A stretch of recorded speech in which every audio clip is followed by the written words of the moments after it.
Hoy nuestro tema, ya sabes que es sumamente importante, porque en un mundo que está lleno de angustia, de malas noticias, de tragedias, de problemas, de nuevas enfermedades, de noticias que alarman y de la presión que cada uno se coloca o que alguien nos impone en la vida, es natural que seamos la generación que sufre estrés. O bueno, los seres humanos siempre han sufrido de estrés, en diferentes niveles o diferentes tipos de estrés. El estrés hoy forma parte de nuestra vida por la presión del tiempo, por la presión del trabajo, por las responsabilidades. Hasta los ruidos hoy nos causan estrés, ¿verdad? La inseguridad. En fin, si nosotros enumeráramos las causas, hay un sinnúmero de causas. Solo que hay algo interesante. El estrés no es un fenómeno que apareció recién desde que lo descubrieron. No. El cuerpo siempre reaccionó. Ahora fíjate, una de las cosas interesantes es que nuestro organismo, quien es creador de nuestro cuerpo es Dios, Dios lo creó para que pueda reaccionar ante ciertas amenazas de la vida con ciertas sustancias. Bueno, lo que hoy ya se coloca o lo que hoy ya se conoce, ¿verdad?, como estrés. El ser humano siempre tuvo estrés ante cualquier circunstancia que tuvo en la vida. Entonces, hoy ya hablamos del estrés agudo, del estrés crónico, más por su efecto o allí por el efecto que genera. Puede ser también un estrés positivo o un estrés negativo. Ahora te explico. Por ejemplo, un estrés positivo es cuando tú te vas a casar, aquellos preparativos de la boda, sin duda te generan estrés, ¿o no? El nacimiento de un bebé genera un estrés, cierta ansiedad, cierta preocupación y cierto estrés también. O cuando te vas a graduar, allí ese último examen, ¿verdad? Solo que pasa eso y se acabó. Ahora, fíjate, si nosotros sabemos usar muy bien aquella sustancia que nuestro cuerpo genera cuando uno está estresado, estoy hablando de ese estrés bueno, nosotros lo podemos usar como un factor motivacional. Fíjate, te voy a hacer un ejemplo muy práctico. Vamos a imaginar que tú tuviste que presentar un trabajo y tuviste un mes para poder presentarlo. Durante la semana pasada tú todavía dormiste un poco más, estuviste más relajado. De pronto sabes que es mañana que tienes que presentar. Faltando 2 días para que pueda presentarse ese trabajo, tú tienes que acelerar, ¿verdad? Y allí tantas sustancias se segregan allí en el organismo. Una de ellas, por ejemplo, es la adrenalina. Y eso hace que pueda allí distribuirse en todo tu cuerpo y eso te sirve de motivación. ¿Para qué? Para poder alcanzar aquel objetivo al cual tú te has trazado. Entonces tú te esfuerzas más, estás más concentrado en el asunto hasta que presentes ese trabajo. Termina ese trabajo, terminó todo y uno siente un alivio, ¿verdad? De alguna manera esto nos ayuda y esto nos sirve de motivación para acelerar nuestras actividades. Sin embargo, hay un estrés, o la segunda parte, el estrés negativo, al cual se llama distrés. El estrés positivo se llama eustrés y el negativo se llama distrés. Es aquello que se prolonga por mucho tiempo y es una carga tan pesada en nuestros hombros. Ahora, ese sí es el que ocasiona enfermedades. Ese es aquel que desgasta nuestra energía física y emocional.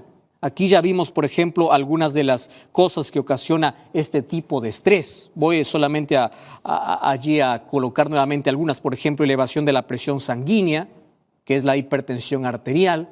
Una persona que está con distrés o con ese estrés negativo, sube su presión o tiene hipertensión arterial.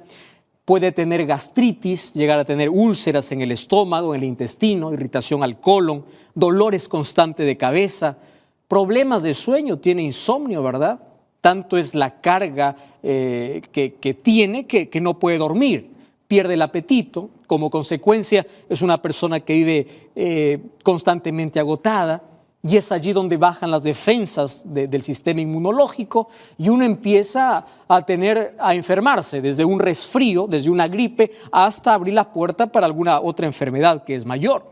Pero no solamente los problemas son físicos, sino también son psicológicos, son mentales. Por ejemplo, tenemos dificultad cuando tenemos este tipo de estrés para pensar claramente, tenemos falla de memoria, falta de concentración. Por allí tiene que ver incluso con nuestro complejo de inferioridad, dificultades para dormir, y esto genera sin duda problemas en nuestro relacionamiento. Entonces, hablar de estrés es hablar de una de las situaciones al cual nosotros nos enfrentamos día a día. Yo no sé si tú estás allí viendo el programa, ya sea en la TV, escuchando por la radio, viendo por las redes sociales, y tú estás estresado y tú sientes ese agotamiento, sientes que hay algo que tú no puedes solucionar, tienes una deuda que tienes que pagar en esta semana y estás desempleado, justo hace 2 semanas perdiste el empleo, y eso te causa tanta preocupación. Y eso te causa desgaste y tienes una carga y cada vez tú empiezas a ver que hay síntomas, cómo tu cuerpo reacciona ante esa amenaza. Y perdiste el apetito, perdiste el sueño, estás cansado y te estás enfermando. Y en lugar de poder solucionar las cosas, estás empeorando las cosas. ¿Sabes que los seres humanos es natural que tengamos que preocuparnos por ciertas situaciones? Ahora, las cargas en esta vida, nosotros tenemos que aprender a sobrellevar. Sin embargo, hay algo que nosotros tenemos que aprender y es a saber luchar, a saber lidiar y a saber salir airosos de las dificultades que se presentan o de aquellas situaciones estresantes de la vida. No quiero decir que el estrés o todo tipo de estrés es malo, más este estrés dañino que hace que podamos perder la sonrisa, que podamos perder incluso en nuestras relaciones, nos volvemos personas frías. Nos volvemos personas allí que empezamos a tener un mal relacionamiento con los demás. Este tipo de estrés se puede solucionar. Es verdad que hay tipo de tratamiento que puede ser temporal, mas hoy quiero darte un tratamiento bíblico. Y con esto yo no estoy poniendo en desmérito los consejos de otros profesionales y especialistas, más en la Biblia nosotros encontramos personas que sufrieron situaciones igual que tú y yo nosotros tenemos hoy en día. Hablemos, por ejemplo, de José. Todo lo tenía en casa. Él era el hijo preferido, tenía todo lo que él quería, él era el preferido del padre y un día él fue vendido por sus hermanos. Vamos a pensar por un momento vamos a colocarnos en los pies o en los zapatos de José. 17 años de edad, es apenas un adolescente, mas por la envidia y el odio de sus hermanos es vendido. Vamos solamente a colocar la historia desde allí. Una vez que es vendido, él sabe que no tiene ningún privilegio. ¿Tú te imaginas el sentimiento que pudo haber ocasionado en el corazón, en la mente de José ese momento? La Biblia no menciona lo que él sintió, solamente narra la acción de los hermanos. Cuando él fue llevado a un lugar totalmente desconocido, pasó por una situación de estrés, por supuesto, mas él se sobrepuso. Mas ¿cómo lo hizo? ¿Cómo salió airoso? Incluso llegó a ser el gobernante, el segundo después del faraón allá en Egipto. ¿Cómo logró sobreponerse a situaciones tan adversas en la vida? Cuando él pudo renegar, cuando él pudo suicidarse, cuando él pudo haber perdido allí el valor incluso y el amor por la vida. Él se aferró a Dios, fue fiel a Dios. ¿Y cómo es que logró sobresalir de esa situación? Encontremos a otro joven llamado Daniel, también joven, recién saliendo de la adolescencia para la juventud, llevado como cautivo. Esas circunstancias ocasionaron estrés, claro, porque el organismo siempre reacciona de esa manera ante ciertas amenazas o situaciones que amenazan a la vida del ser humano. Ahora, ¿cómo estos hombres y mujeres en la Biblia, se sobrepusieron a todo ello? Entonces, yo tengo aquí algunos consejos prácticos, mas yo voy a terminar aquí con aquel consejo bíblico que es tan importante para nosotros. Y mira, aquí está la medicina, ¿correcto? Mas hay otros consejos que también están escritos en la Biblia y nosotros tenemos que obedecer. Una de las cosas que nosotros tenemos que aprender para evitar ciertas situaciones de estrés, de distrés mejor, es hacer un buen uso de nuestro tiempo. Gran parte de nuestro estrés es por nuestra falta de organización. Tenemos desordenada la vida porque tenemos desordenado nuestro tiempo.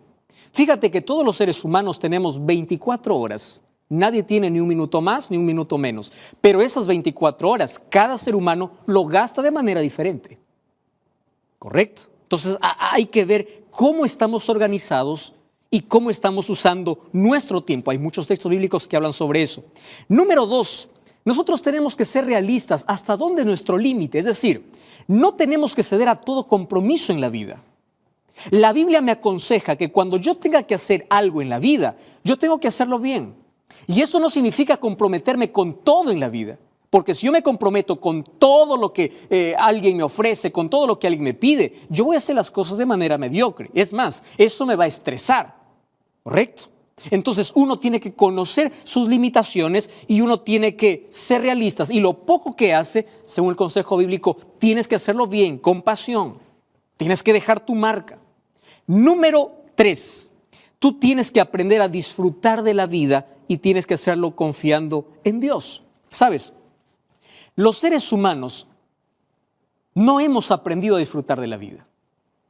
¿Cuándo fue la última vez que tú abriste la ventana de tu cuarto y respiraste aire puro mirando el cielo azul y agradeciste a Dios por ese día, por el aire fresco, por el sol radiante y por la vida? ¿Cuándo fue la última vez que te detuviste a mirar el cielo completamente azul y disfrutar de la creación divina? ¿Cuándo fue? ¿Cuándo fue la última vez que diste un abrazo tan sincero y dijiste de una manera tan linda aquellas palabras lindas que salen del corazón? Te quiero, te amo, las personas que están cerca a ti o las personas al cual tú valoras en la vida. No hemos aprendido a disfrutar de cada detalle, de cada bendición de la vida. Y hemos aprendido a enfocarnos solamente en las cargas que aplastan nuestros hombros. Y eso sin duda genera en nuestro corazón o en nuestra vida tanto estrés, ¿verdad? No hemos aprendido a disfrutar y a confiar o a ser agradecidos. ¿Cuándo fue la última vez que te sentaste en familia o allí en un lugar tranquilo para leer un buen libro, por ejemplo? Disfrutar de aquellas cosas que parecen sencillas, simples. Respirar bien, caminar por un parque, mirar cómo una flor nace. Esas cosas dan sentido a la vida. Número 4, la actividad física. Hablar de esto es un tema enorme, ¿verdad? Dios nos regaló 8 remedios naturales. Dentro de ellos está el ejercicio que nos ayuda a prevenir la vejez y también nos ayuda a estar más ligeros, a estar bien físicamente y emocionalmente. Tienes que descansar bien. Dios colocó un reloj biológico en nuestro organismo para poder dormir las 8 horas. Jesús incluso dio un énfasis al descanso. Allí en Mateo capítulo 6, versículo 31, le dijo a sus discípulos: vayamos, salgamos de este ruido, de esta multitud y vamos a descansar un poco. Ahora, todos tenemos un reloj biológico. Y recuerda que dentro de ese reloj biológico para descansar, Dios separó un día a la semana. Yo lo llamo ese día un día sin estrés. Y es el día sábado. Lo separó desde la creación del mundo. Desde el momento cuando Adán y Eva fueron creados, Dios le dice: el regalo es bendición para ustedes. ¿Para qué? Porque en ese día ustedes se desconectan por completo de todas sus actividades cotidianas, dejan sus cargas en las manos de Dios. No significa que solo el sábado se hace eso. Todos los días se tiene comunión con Dios. Las 24 horas del día se camina con Dios. Se adora a Dios, se sirve a Dios. Más ese día es especial para ser libre en Cristo, para encontrar el reposo verdadero en Él. Se encuentra todos los días de la semana, más ese día separado por Dios es un regalo de Dios para librarnos de ello. Ahora fíjate, este es el consejo más interesante. El libro de San Mateo capítulo 6, desde el versículo 25 al 31, tiene muchos consejos. Sin embargo, yo quiero compartir contigo solo uno. Mira lo que dice allí el versículo 33. Busca primero el reino de Dios. Este es el factor determinante para que nuestras cargas de la vida o nuestra vida tenga un orden. ¿Sabes cuándo sucede eso? Cuando nosotros tenemos bien definido nuestras prioridades. ¿Quieres saber cuál es la prioridad de tu vida? Es tu primer pensamiento de la mañana y aquello que dedicas más tiempo en la vida. La Biblia dice, busca primero el reino de Dios y todas las otras cosas, tus cargas, tus dificultades, la presión que te pone en la vida, serán resueltas. Porque aprenderás a tener fe, aprenderás a confiar. Querido, buscar a Dios soluciona todos los problemas de nuestra vida. Hoy veo tanta gente preocupada, ansiosa. El mundo cada vez está más enfermo, mental, no solamente físico, sino también en su mente. Tanta angustia, tanta ansiedad, estrés. Cada vez hay mayores enfermedades físicas. ¿Resultado de qué? De nuestras enfermedades mentales, de nuestras heridas emocionales. Personas que viven asustadas sin saber qué sucederá mañana, o personas que están viendo el futuro con pesimismo. Personas que están hoy con cierta ansiedad incluso. ¿Ya has visto las noticias por allí que circulan en las redes sociales? 23 de septiembre, fin del mundo, colocando incluso allí especulaciones falsas. Querido, ¿quieres librarte de todo eso? Busca a Dios. Oh, pastor, mire, Cristo viene, las profecías se están cumpliendo. Amén, gloria a Dios por eso. Pero ¿estás buscando a Dios? ¿Dónde estás buscando información de la venida de Jesús? ¿En los periódicos o en la Biblia? ¿En un noticiero o en la Biblia? ¿En Facebook o en la Biblia? ¿Cuál es la manera como tú te estás preparando para ese encuentro? Entonces, sabes una cosa. El elemento principal para que nosotros podamos vivir tranquilos en la vida, sobresalir a situaciones de distrés en la vida, es teniendo bien claro nuestras prioridades.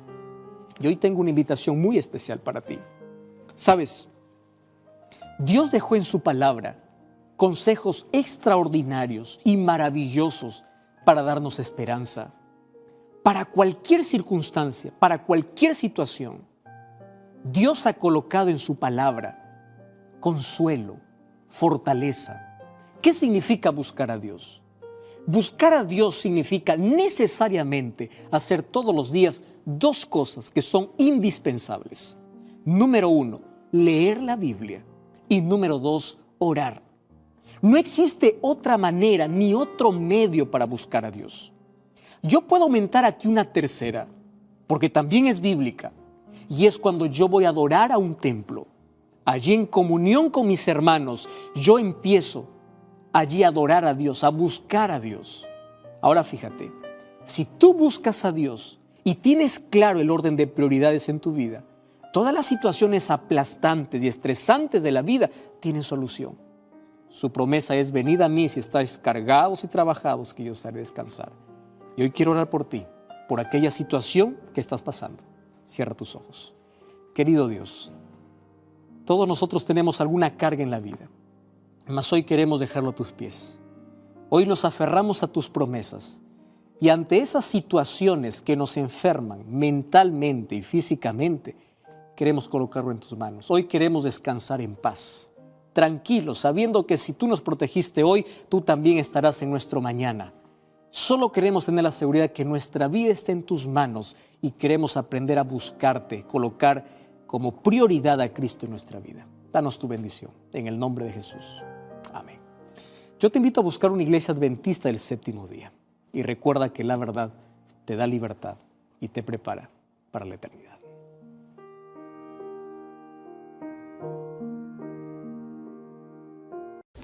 Esta mañana yo quiero mostrar cómo la Biblia, desde el primer capítulo hasta el último, trata de poder colocar en la mente de todos los seres humanos dos atributos de Dios.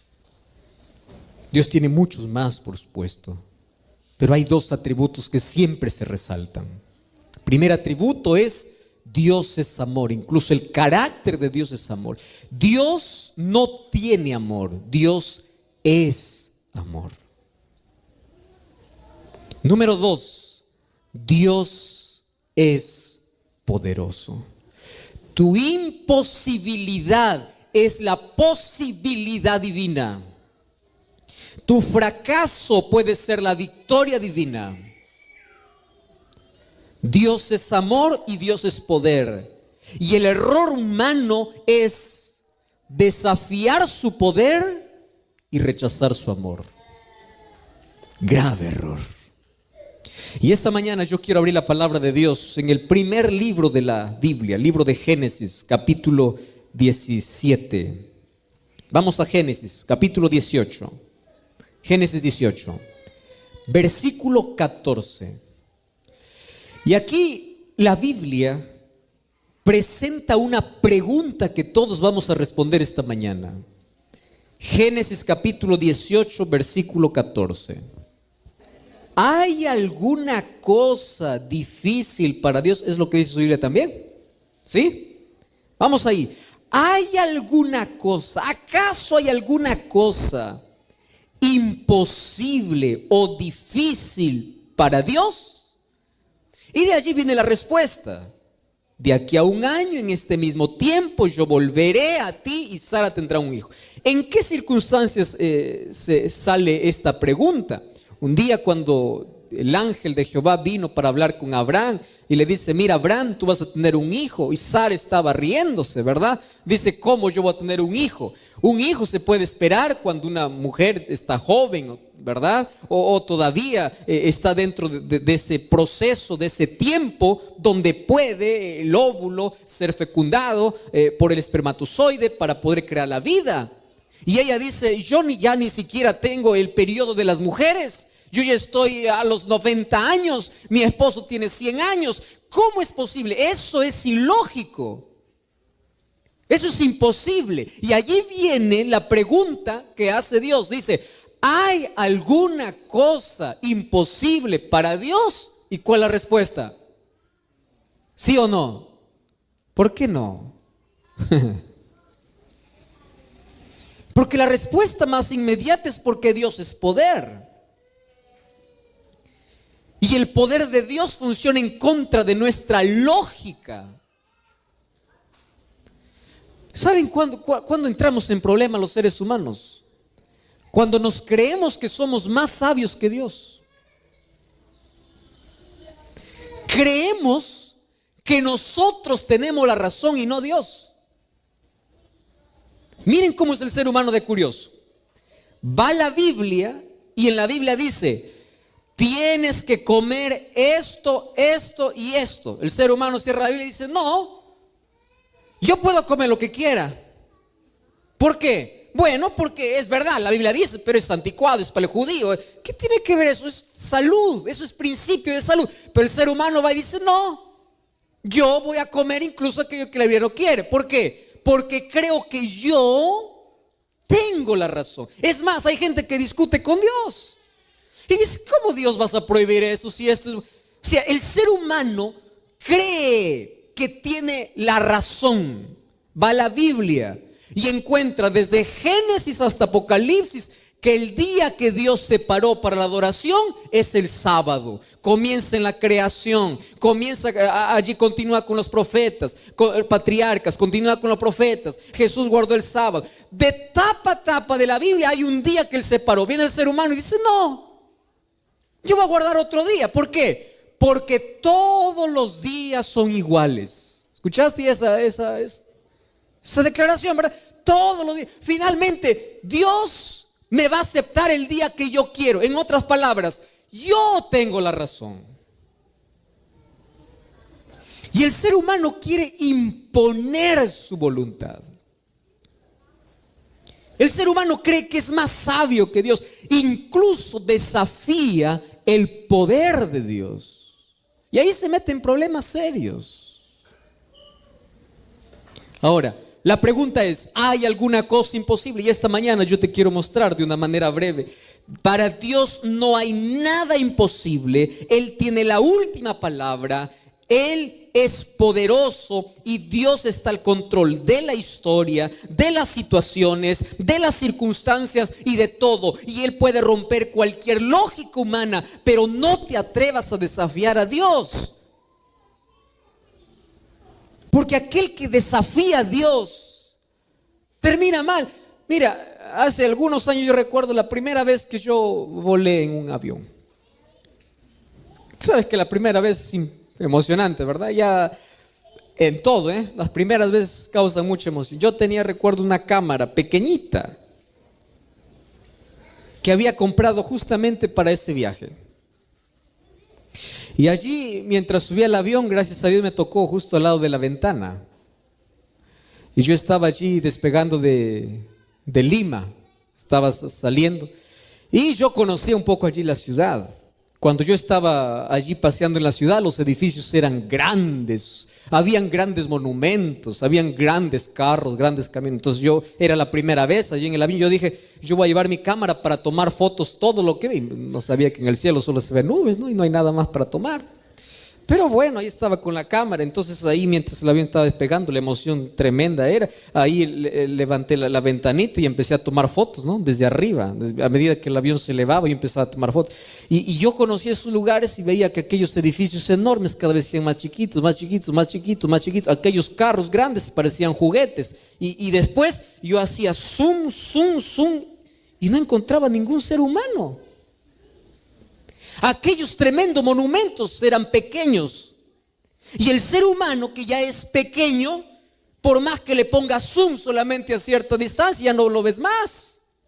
Ahora, mientras el ser humano está aquí en la tierra, se cree el todopoderoso, aquel que desafía, aquel que rechaza. Yo digo, Señor, tanto amor tienes. Qué difícil es para ti desde el cielo cuando alguien te niega, alguien reniega, alguien hace en contra de ti. Mirar al ser humano y hacer, se acabó. Se acabó. Él es poder, pero es amor. Y en su amor usa su poder para intentar convencer a ese ser humano insignificante que tanto lo ama. Pero mientras estás aquí, levantas el pecho, te crees rico, poderoso, te crees. Sube a un avión y vas a ver qué tamaño eres. Y así desafiamos tu poder. Así desafiamos su amor. Ahora, si Dios es amor y poder, Dios tiene el control de todo. Fíjate una cosa, Dios tiene el control absoluto de la naturaleza. La naturaleza le obedece. ¿Te acuerdas tú de aquella historia? Un día el pueblo de Israel estaba avanzando para la tierra prometida. Entonces se enfrentan ante el primer problema grande, frente a un mar. El pueblo enemigo estaba detrás, había montañas a un lado, el mar a otro lado. ¿Qué cosa podía hacer el ser humano? Estaba perdido, estaba condenado a morir. Allí los israelitas empezaron a llorar y Dios habla a Moisés y dice: ¿pero qué te olvidaste cómo salieron? Y fíjate una cosa, levanta la vara, le dice Dios a Moisés. Y cuando levanta la vara, el mar se abre. ¿Qué cosa es eso? Poder. ¿Cómo es posible que el mar se pueda abrir? Intenta abrir el mar. Pero Dios tiene el control absoluto de la naturaleza. Cuando Jesús vino a esta tierra, un día los discípulos estaban allí en alta mar, y mientras estaban navegando, dice que se levantó una tormenta, y en medio de la tormenta ellos pensaban que iban a morir. Y cuando estaban a punto de morir, apareció alguien caminando sobre las aguas y gritaron diciendo: es un fantasma, es un fantasma, es un fantasma. Y él le dice: no teman, yo soy. Solo que cuando nosotros entramos en miedo, todo nos asusta, ¿verdad? Tú ya viste una persona que tiene miedo, todo lo hace grande. Una persona que tiene miedo a las ratas, un pericote parece un león, ¿verdad? El miedo. Y el miedo nos hace perder de vista que Dios está con nosotros diciéndonos: no temas, aun cuando las olas suban, aun cuando crees que está perdido, yo estoy y yo tengo el control. Llegó Jesús, Pedro salió, intentó caminar sobre las aguas, la tormenta acabó. Otro día Jesús estaba con los discípulos, solo que él estaba durmiendo, dice, al pie del barco. Y todos los discípulos luchando contra la marea. Él salió allí del barco y dijo: haya paz, y la naturaleza obedeció. Dios tiene poder y control absoluto sobre la naturaleza. La naturaleza obedece a Dios porque Él tiene el control. Yo conozco historias de personas que estaban a punto de suicidarse y ahí encontraron esperanza. Conozco historias de personas que Dios revierte su historia de fracaso en victoria, de dolor en victoria, de la derrota a la victoria. Dios puede transformar la mayor amargura de tu vida y lo puede endulzar con su gracia.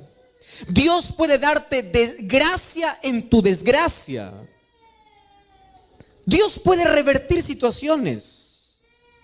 ¿Recuerdas tú a José? 17 años vendido por sus hermanos.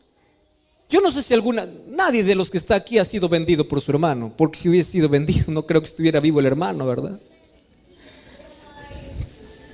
Vendido, traicionado, fue allá a la casa de Potifar y allí fue calumniado y fue enviado injustamente a la cárcel. Yo siempre me pregunté, un joven que soporta todas esas cosas no solamente tiene tantas heridas en la vida, sino tiene tanto odio. Tú ya viste jóvenes que solamente porque el padre despreció tienen tanto odio y toda la vida viven odiando. Tú viste allí personas que viven con tanta amargura en la vida, tomando veneno de odio para sí, porque odian o porque alguien le destruyó la vida. Mas José, él decidió tomar la opción divina y Dios curó sus heridas y él perdonó a sus hermanos y llegó hasta el palacio del rey, porque Dios puede curar las mayores heridas, puede levantarte de las mayores tragedias. Dios tiene poder para hacer aquello que imposiblemente es para ti, es imposible para ti. Tiene poder.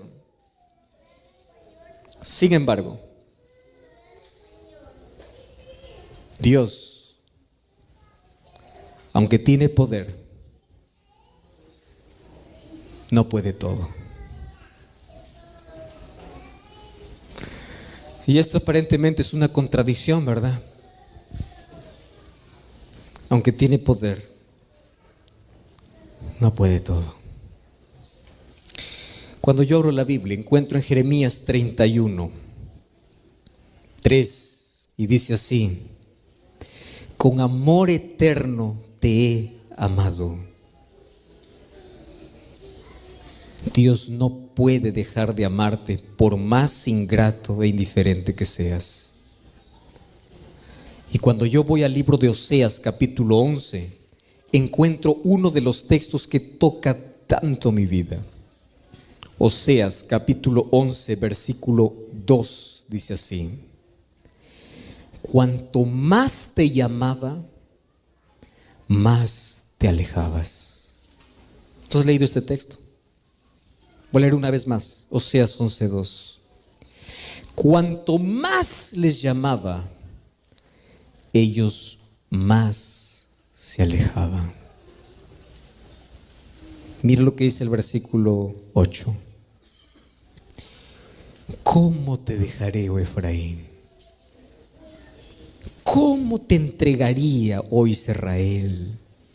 ¿Cómo te haría como Adama? ¿Cómo podría hacerte como Seboín? Mi corazón está conmovido dentro de mí, mis entrañas se compadecen. ¿Qué cosa está diciendo Dios? Hijo, si hay algo que yo nunca podré hacer contigo, es dejar de amarte o amarte menos porque tú haces algo en contra de mí. No puedo. Dios nunca podrá dejar de amarte y ni te amará menos por las cosas que haces. Juan capítulo 6 dice Jesús: todo el que viene a mí no le echo fuera. Lo segundo que Dios no puede hacer es rechazar a un pecador por más miserable que éste sea. Pero la última que Dios no puede es al cual voy a dedicar solo unos minutos. Dios tiene tanto poder para todo. Escúchame aquí. Pero no puede salvarte si tú no quieres. No puede. Porque Dios no creó al ser humano como una máquina, como un robot programado. Y Dios tiene tanto poder como para romper el corazón incrédulo de un ser humano, pero Él no lo rompe. Él prefiere tocar la puerta. Dios tiene tanto poder como para poder derribarte y poder destruirte, pero Él no lo hace. Si hay algo que limite el poder de Dios, ¿sabes qué cosa es? Tus decisiones. Y por más que Dios tenga poder para todo, Él no tendrá poder para salvarte si tú no quieres. Por eso el texto más triste que yo leo en el Nuevo Testamento está basado en Mateo capítulo 23, versículo 37. ¿Sabes que es uno de los textos más tristes que yo leo? Dice así Mateo 23, 37.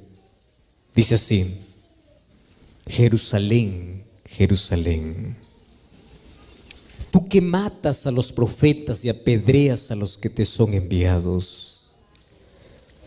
Y yo quiero que tú leas el clamor de Dios cuando dice: ¿cuántas veces quise juntarte como la gallina junta sus polluelos debajo de sus alas? Pero tú no quisiste. Voy a leer una vez más este texto. Solo que en lugar de Jerusalén, yo quiero que coloques tu nombre. Y allí no sé cuál es tu nombre. Carlos. Voy a poner mi nombre. Joel. Joel. Tú que matas a los profetas. ¿Qué es matar a un profeta? Aquí era literal. Ellos mataban a los profetas, pero en nuestro caso puede ser despreciar a los que son enviados por el Señor. Y dice así: ¿cuántas veces te llamé? ¿Cuántas oportunidades yo te vi? ¿Cuántas veces quise juntarte como la gallina junta sus pollitos debajo de sus alas? Pero tú no quisiste. Queridos, por eso es que el mayor error del ser humano es despreciar la voz de Dios. Tú tienes solamente dos opciones en la vida. La primera opción es correr a los brazos de Dios, y la segunda opción es huir de la presencia de Dios. Y Salmo 139 dice: ¿a dónde huiré de tu espíritu?